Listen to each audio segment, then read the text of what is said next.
नमस्कार. भूमिकी रसोई या चॅनलवर तुम्हा सर्वांचा मनापासून पुन्हा एकदा स्वागत आहे. तर आज आपण अगदी साधी सोपी मोड आलेली मटकीची उसळ करणार आहोत. तर ही रेसिपी अतिशय सोपी आहे. करायला जितकी सोपी आहे, खायला तितकीच चविष्ट आहे. अगदी ही उसळ आपण मुलांच्या डब्यासाठी जेवणात वरण भातासोबत सुद्धा खाऊ शकतो. तर व्हिडिओ स्किप न करता शेवटपर्यंत बघा. आवडल्यास लाईक करा, शेअर करा. चॅनलवर नवीन असाल तर सबस्क्राईब करा. चला तर मग अजिबात वेळ न घालवता अगदी मस्त अशी झटपट तयार होणारी मटकीची उसळ करूया. तर मटकीची उसळ करण्याकरिता एका कढईमध्ये जवळपास 2 ते 3 पळी तेल घातला. तेल छान गरम होऊ द्यायचं आणि नंतर त्यावर मोहरी आणि 1 चम्मच जिरं घालूया. सोबतच कढीपत्ता घालूया. 5 ते 6 बारीक चिरलेल्या मिरच्या घालूया आणि नंतर अगदी 2 ते 3 बारीक चिरलेला कांदा घालूया. तर मटकीचा उसळ करत असताना कांद्याचा वापर आपल्याला जास्त करायचा आहे. तर अशा प्रकारे कांदा अगदी छान सॉफ्ट होईपर्यंत परतून घेऊया आणि नंतर यावरच आपल्याला काही बेसिक मसाले घालायचे आहेत. तर त्या मसाल्यामध्ये सुरुवातीला अर्धा चम्मच हळद घालूया, 1 ते 1.5 चम्मच तिखट घालूया आणि चवीनुसार मीठ घालूया. जर तुम्हाला काही मसाले यावर ॲड करायचे असेल तर तुम्ही गरम मसाला किंवा धने पावडर घालू शकता. तर अशा प्रकारे मसाले छान परतून घेतलं आणि नंतर यामध्ये आपल्याला अगदी बारीक चिरलेला एक मोठ्या साईजचा टोमॅटो घालायचे आहे. तर टोमॅटो घातल्यानंतर पुन्हा छान परतून घेऊया आणि अगदी आपल्याला थोडं यामध्ये पाणी घालायचं आहे, जेणेकरून मसाले अजिबात करपणार नाही. तर पाणी घातल्यानंतर पुन्हा मिश्रण छान परतून घेतलं.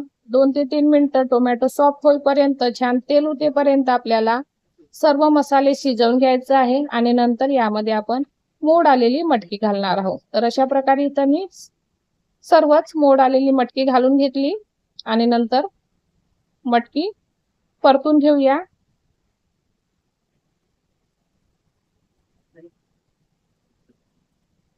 तर अशा प्रकारे सर्व मटकीचा उसळ छान परतून घेतलं आणि आपल्याला हे सुरुवातीला 5 ते 6 मिनिटं अजिबात पाण्याचा वापर न करता शिजवून घ्यायचं आहे. तर अशा प्रकारे इथं 5 ते 6 मिनिटं झालेली आहे. तुम्ही बघू शकता मटकीचा उसळ जवळपास शिजत आलेला आहे. नंतर आपण यावर अगदी बारीक चिरलेला कोथिंबीर घालणार आहोत. तर अशा प्रकारे इथं मी बारीक चिरलेला कोथिंबीर घातलं. सुरुवातीला सांगितल्याप्रमाणे अजिबात मी उसळ शिजवत असताना अजिबात पाण्याचा वापर नाही केला. सुरुवातीला जो आपण मसाल्यामध्ये पाणी घातला तोच पाण्याचा वापर किंवा जो आपण टोमॅटो घातलो तो टोमॅटोचा सुटलेल्या पाण्यामध्येच मी मटकी शिजवून घेतली आणि कोथिंबीर टाकल्यानंतर आपल्याला पुन्हा 2 ते 3 मिनिटं उसळ पुन्हा शिजवायचं आहे. तर अशा प्रकारे सर्व उसळ छान एकजीव करून घेतलं, छान परतून घेतलं आणि नंतर आपल्याला पुन्हा हा उसळ जवळपास 2 ते 3 मिनिटांसाठी शिजवून घेऊया. तर अशा प्रकारे इथं 2 ते 3 मिनिटं झालेला आहे. आपला उसळ मस्त असा तयार झालेला आहे. नंतर पुन्हा मी बारीक चिरलेला कोथिंबीर घालून घेतला आणि अगदी आपला मस्त जवळपास 7 ते 8 मिनिटांमध्ये तयार मटकीचा उसळ तयार आहे. तर हा उसळ अगदी झटपट तयार होतो आणि खायला तितकाच अप्रतिम लागतो. तुम्ही हा उसळ मुलांच्या डब्यासाठी, ऑफिसच्या डब्यासाठी किंवा घरी जेवणामध्ये वरण भातासोबत किंवा नाश्त्यामध्ये सुद्धा खाऊ शकता. तर हा उसळ करायला जितकं सोपं आहे तितकंच खायला अप्रतिम आहे.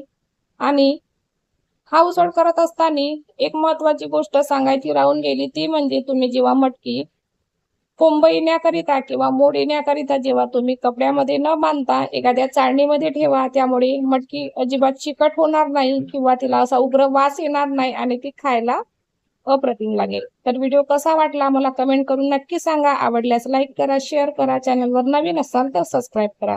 चला तर मग पुन्हा भेटूया. धन्यवाद.